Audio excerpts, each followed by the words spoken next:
Good morning, কি খবৰ আপোনালোকৰ? আৰু এয়া বৰিপাৰা হস্পিটাল, আমাৰ নিচেই কাষতে হয় ঘৰৰ।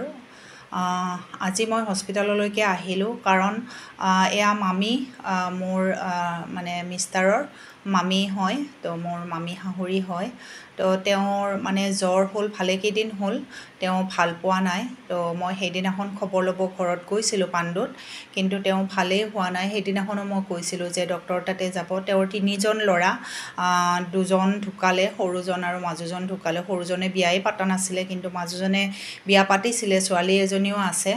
আৰু সেই ছোৱালীজনীৰে মানে 11 আগষ্টত বিয়া তাইৰ। আৰু এইফালে আইতাকৰ এয়া অৱস্থা। তো সেইদিনাখন যাওঁতেও মই ক'লোঁ যে আপুনি ডক্টৰক দেখাই দিব। তেওঁৰ ডাঙৰ ল'ৰা ডক্টৰ তাতে নিব বিচাৰিছিলে, কিন্তু তেওঁ যোৱা নাছিলে। আজি ৰাতিপুৱাৰ ভাগত ৰাজে খবৰ ল'ব গৈছিলে, যাওঁতে কৈ দিছে যে